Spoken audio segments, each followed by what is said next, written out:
भाई, भासम भासम सूरत एयरपोर्ट आया, कैसा लग रहा है आपको? बहुत ही ज़्यादा फास्ट है। यानी ट्रैफिक देखा ही था। जर्नी की शुरुआत में ही सब बवाल हो रही है। होता तो है। इस्तांबुल में देखेंगे क्या होता है।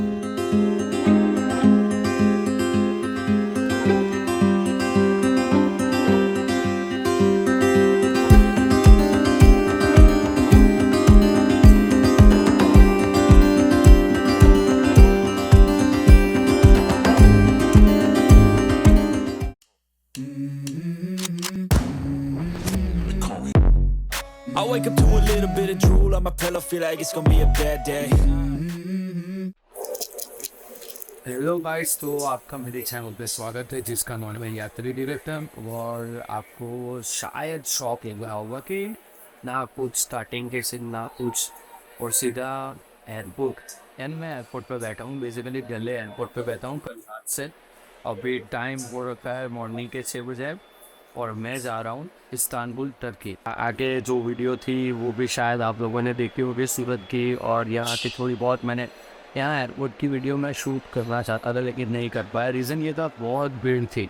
आपको शायद पीछे दिख रहा होगा या नहीं, आई डोंट नो, लेकिन भीड़ बहुत है अभी भी, जैसे कि आप देख सकते हो। यानी बहुत भीड़ है, ठीक है। आजकल पता नहीं दिल्ली में वैसे भी बहुत रश चल रहा है, पता नहीं इतनी ठंड में भी लोग आ रहे हैं। ओके, तो मैं ये बोल रहा था कि मैं सीधा ही आपको, जैसे मेरा इमिग्रेशन ख़त्म होगा उसके बाद लॉन्च में जाऊँगा, वो दिखाऊंगा। और मैं आज एक नया कार्ड यूज़ करने वाला हूँ, नियो ग्लोबल। वो एक्चुअली खो गया था, वो बहुत ज़बरदस्त स्टोरी है, मैं आपको अंदर जाके सुनाता हूँ। ओके गाइस, तो हम लोग अभी आ गए हैं आपके फेवरेट एरिया ड्यूटी फ्री, यानी कि हर एक एयरपोर्ट पे रहता है वही। तो अभी मैं जल्दी जल्दी शूट नहीं करता हूँ, लॉन्च में जा रहा हूँ, टाइम बहुत कम है।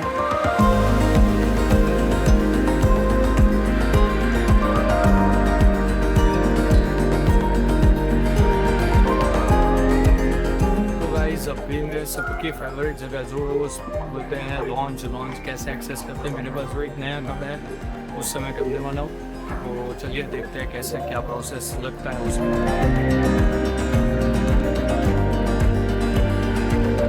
लाइकवाइज, जैसे कि आप लोग देख रहे हो, ये है प्लाजा प्रीमियम ही थी पहले, लेकिन अभी चेंज हो गई है और नया नाम आ गया है।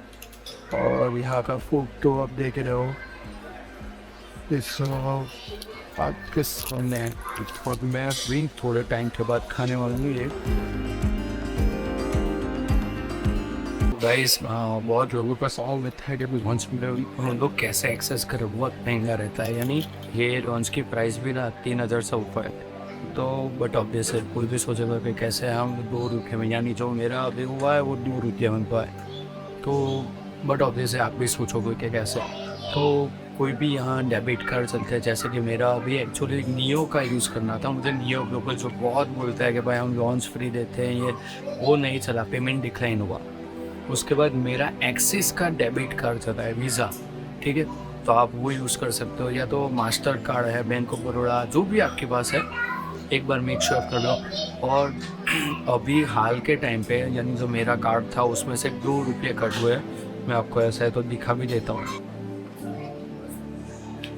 तो जैसा कि आप लोगों ने देखा, 2 रुपये मेरे कटे हैं।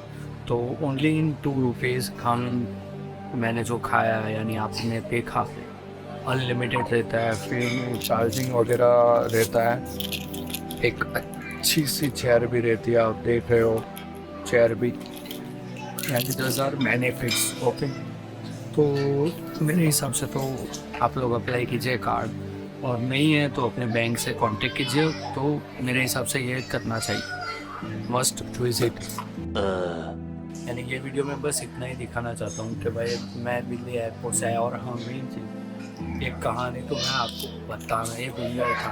तो हाँ, बहुत सारी दिक्कतें आई हैं दिल्ली तक पहुंचने में भी, यानी ट्रैफिक जाम वगैरह जो भी रहता है वो। फिर सुबह पूरी मैं निकला था कल, यानी कि कल की तारीख 18 तारीख को निकला था, और 19 को पहुँच, यानी 18 को ही पहुँच गया दिल्ली। ओवरनाइट मैं जागा हूँ, यानी मैं सोया नहीं हूँ। तो मैंने यहाँ सोचा कि भाई मैं यहाँ खाना खा लेता हूँ, उसके बाद मैं फ़्लाइट में सीधा सो ही जाऊँगा। 7 घंटे की फ़्लाइट है, आराम से मैं सोता सोता चला जाऊँगा।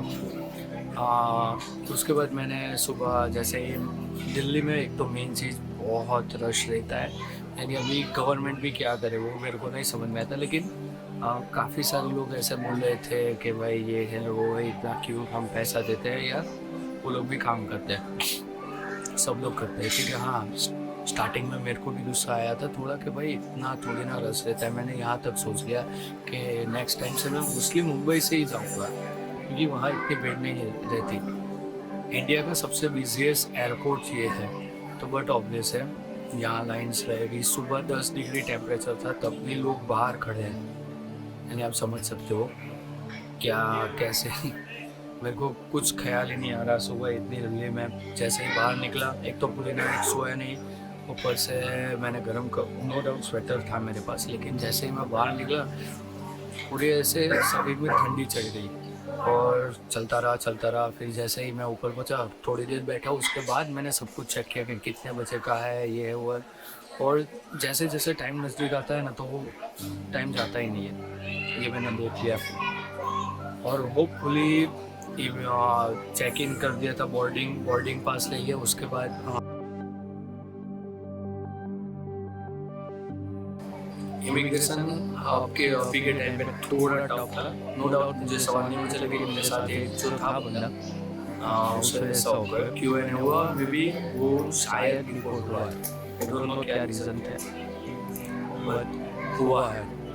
वो जा रहा था, पता नहीं इस्तांबुल हो रहा था। सर ने पूछा कि कहाँ जाने वाले हो, क्या करने वाला हो, लेकिन उसके पास कुछ आंसर ही नहीं था। तो प्लीज़ जैसे भी आपका प्लानिंग हो तो आप इंश्योर करिए अपने आप को और प्रिपेयर करके आइए, क्योंकि यहाँ पे कुछ भी पूछ सकते हैं आपके ट्रैवल के रिगार्डिंग। जैसे कि मुझे पूछा था आप कहाँ जा रहे हो, मैंने बोला इस्तांबुल, फिर आगे पूछा, उसके आगे मैं बोला नहीं कब रिटर्न आओगे, मेरे को मैंने डेट पता थी, मैंने तुरंत बोल दिया कितने बजे की फ्लाइट है, मैंने तुरंत बोल दिया ओके वहाँ क्या क्या करोगे, मैंने बोला घूमने जा रहा हूँ और मैं ब्लॉगर, तो मैं मेरे चैनल का नाम पूछा, फिर ठीक है थोड़ा देखा मेरी और फिर स्टैंड लगा दिया और बोला चल जाओ कोई। तो एक बेनिफिट भी है, लेकिन ट्रैवल आप कर रहे हो तो आपको पता रहना चाहिए कहाँ कहाँ आप जा रहे हो, कौन सी जगह जा रहे हो, वो बंदे को कुछ नहीं पता। तो आई होप आपको मैं ये बता के डाउन नहीं करना चाहता, लेकिन आप मेंटली प्रिपेयर रहिए, वो अपनी जॉब कर रहे हैं, ठीक है। और अभी मैं चाय लेने जा रहा हूँ, उसके बाद 10-15 मिनट यानी थोड़े टाइम बाद निकल जाऊँगा। गेट नंबर जो भी है मेरा, वो एक तो मेरे को पता नहीं है, यानी आ गया था लेकिन मैं भूल गया हूँ। तो यहाँ से मैं जाऊँगा और मचाएंगे अपन इस्तांबुल में, क्या प्योर गुजराती वाली करेंगे, गरबा बरबा थोड़ा 2 लोग में होगा तो करेंगे, वरना डांस वगैरह तो होगा ही पब्लिक वाला में। तो गुजरात और मेन चीज़ अभी इसके बाद जो भी ब्लॉग है वो हिंदी गुजराती में रहेगा, भावा गुजराती रहेगा, यानी आप लोगों को अच्छा लगेगा यानी ये नहीं पता, लेकिन अब मज़ा आएगा। टर्की में बहुत कुछ करने वाले हैं, 360 का भी प्लान है, बहुत ही कुछ करना है। आप लोग मेरे ब्लॉग पे बने रहिए, इसके बाद वीडियो आएगा फ्लाइट का, मैंने जो सीख लिया वहाँ से थोड़ी मैं क्लिक करूँगा, क्योंकि मोस्टली मेरी और चैनल पे ऑलरेडी फ्लाइट के अंदर है ही सब कुछ, क्या क्या देते हैं क्या नहीं। तो वो वीडियो मैं नहीं शूट करने वाला, मे भी मैं शूट करूँ जो मैं नाश्ता लाया हूँ वो। तो मिलते हैं इस्तांबुल पे, या तो मैं बीच में शूट कर दूँगा और आपको थोड़ा थोड़ा दिखा दूँगा कैसा है ऊपर से, ठीक है।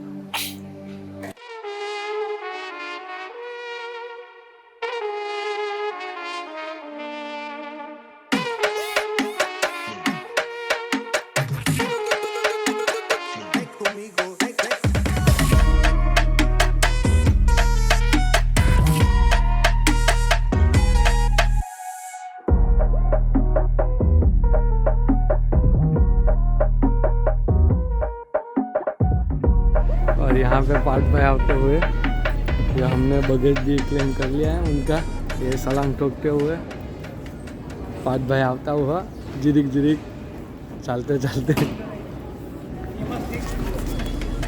ओके रुको जरा, सबर करो, बोला धक्का मुक्की नहीं करने का, आराम से लेने का। ओके गाइस, तो मैं आ गया हूँ होटल के अंदर। मेरे यानी हमारा जो रूम है वहाँ एयरपोर्ट का कुछ आपको नहीं दिखा होगा। आई नो बहुत मैंने जल्दी इस्तांबुल आप सबको लेके आ गया हूँ, उसके लिए सॉरी। लेकिन रीज़न ये है, एयरपोर्ट पे मैं शूट करना चाहता था लेकिन थोड़ा प्रॉब्लम हो गया था। प्रॉब्लम ये हुआ था कि पार्थ की फ़्लाइट 1.5 आवर मेरे हिसाब से 1 घंटा तो डेफिनेटली लेट थी, और मेरी फ़्लाइट भी थोड़ा डिले चल रही थी। मैं उससे पहले आ गया, 1 घंटा मैंने राह देखी, वेट किया, सब कुछ ठीक है। उसके बाद मैं यहाँ से वहाँ और मेन चीज़ इस्तांबुल में इंग्लिश इतनी नहीं चलती है, तो आप प्लीज़ अपने साथ कैरी कर लीजिए, ट्रांसलेटर में ऑफलाइन डाउनलोड कर लीजिए, क्योंकि इस्तांबुल एयरपोर्ट पे वाईफाई फ्री नहीं है, सिर्फ 1 आवर फ्री मिलता है। एक थोड़ा लूफोल्स बोल सकते हैं, 1 घंटे में क्या कुछ कर सकते हैं यार लोग।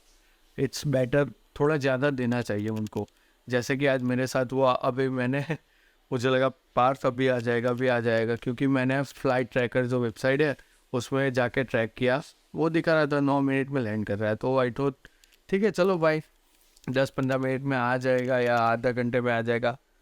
जैसे जैसे टाइम बीतता गया पार्थ नहीं आया, लेकिन मैंने उसे मैसेज किया, एक दो बार ही कॉल किया, लेकिन बट ऑब्वियस वो फ्लाइट के अंदर है तो नेट नहीं चालू। मैंने सोचा ठीक है चलो अभी नेट तो चल रहा है, मैं भूल गया 1 घंटे वाला। जैसे ही मेरा 1 घंटा ख़त्म हुआ, उसकी फ़्लाइट पार्थ की फ़्लाइट लैंड हो गई थी। और हाँ मेन चीज़, और उसके बाद पार्थ की फ़्लाइट लैंड हो गई थी। और 2-3 बार तो ऑलरेडी मैंने इन्फॉर्मेशन काउंटर पे जाके पूछा, तो एक बार तो मुझे ऐसा जवाब मिला कि फ़्लाइट ऑलरेडी लैंड और लगेज भी ले लिया है, सब कुछ हो गया। मैं बोला यार ये बंदा कहाँ चला गया, लगेज ले लिया। तो वो एक जोक्स था, यानी वो मेरी भाषा समझ नहीं पाए थे या जो भी होगा वो ठीक है। लेकिन यहाँ पे अंग्रेज़ी नहीं चलती, मेन चीज़ ये। अगर आप सिर्फ और सिर्फ इंग्लिश के सहारे इस्तांबुल यानी कि तुर्की आ रहे हैं तो मत, प्लीज़ ये टू मच रिस्की हो जाएगा। इट्स बेटर आप अपने साथ गूगल ट्रांसलेटर में टर्किश लैंग्वेज ऑफलाइन सेव कर लीजिए, बहुत इजी है, वो आप कर लीजिए। तो मेन चीज़ पे आते हैं अपन। उसके बाद हुआ कि लाइक थोड़ी देर बाद पार्थ आया, सब कुछ ख़त्म हुआ, मैंने सोचा चलो अभी वीडियो बनाए। लेकिन उसके बाद हमने सिम कार्ड ठीक है, सिम कार्ड सोचा कि सिम कार्ड ले, जो कि पहले से कैंसिल ही था।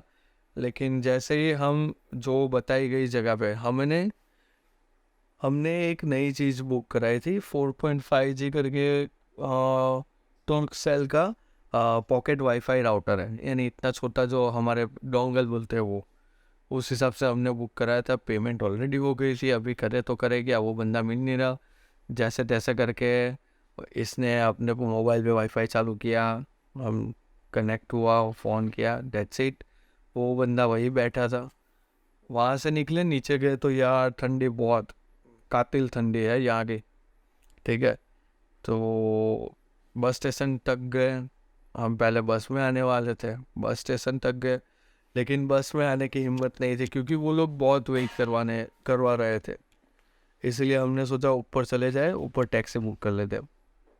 टैक्सी हमें पड़ी 400 लिरा की, हालांकि उन्होंने पहले 300 बोला था, लेकिन बाद में 400 लिया। ये एक स्कैम हो गया, बट नाइट है। और मेन चीज़ आधे रास्ते पे छोड़, उसके बाद टोटल हमारा 500 गया। एक सामान उठाने वाला बंदा आया था, क्योंकि आप सामान देख रहे हो, ये देखो ठीक है, ये वो ये सब, यानी इतना सारा सामान था हमारे पास। तो उठाने वाला एक था, छोटा लड़का। लास्ट में हमारे भाई पार्थ को थोड़ी उस पर दया आ गई ठीक है, यानी बट ऑब्वियसली दया आनी भी चाहिए क्योंकि रास्ता ऐसे था और वो छोटा सा बच्चा था। तो यानी हमने ऐसा सोचा, पार्थ ने सोचा इसको बेच देते, इसको पैसा देके निकालो। फिर जाके जो लाल हुई है, 3-4 बार दिल से आवाज़ निकली होगी, भाई मैं क्यों आया, ये होटल मैंने क्यों करवाई। एंड ऑफ द डे हम होटल पहुंच चुके हैं। एयरपोर्ट के बारे में और भी कुछ जानकारी चाहिए तो आप कमेंट सेक्शन में लिखिए जो भी दिमाग में सवाल है। और मेन चीज़, अगर आप ट्रैवलिंग करना चाहते हैं इस्तांबुल तो प्लीज़ मेक श्योर कीजिए विंटर में आ रहे हो तो ठंडी बहुत होती है यहाँ के भाई, थर्मल लेके ही आना, गलती मत करना कुछ भी। और अच्छे एयरलाइंस बुक करना है, ठीक है, जिसमें चार्जिंग पॉइंट हो। यानी पार्थ को मिलना इतना इजी नहीं था मेरे लिए। पार्थ भाई थोड़े यूएस वाले हैं तो क्या उसको मिलना इजी नहीं था, उसको मिलने के लिए बहुत सारी दिक्कतों का सामना करना पड़ता है, तब जाके मिल पाते हैं। बराबर हो गई राम राम। तो बस ये व्लॉग यहीं ख़त्म करता हूँ। अगर आप मेरी चैनल पे नए हैं तो प्लीज़ लाइक कर लीजिए, शेयर कर लीजिए। थोड़ी मेरी एनर्जी लो है क्योंकि कल रात मैं एयरपोर्ट पे एक 10-15 मिनट या आधा घंटा सोया हूँ और पूरा दिन जर्नी के बाद। बट ऑब्वियस है अभी तक खाया भी कुछ नहीं है, तो पहले हम खाने के सोच रहे हैं, ठीक है। तो बाय बाय, ध्यान रखिए अपना, अपने फैमिली का भी। बाय।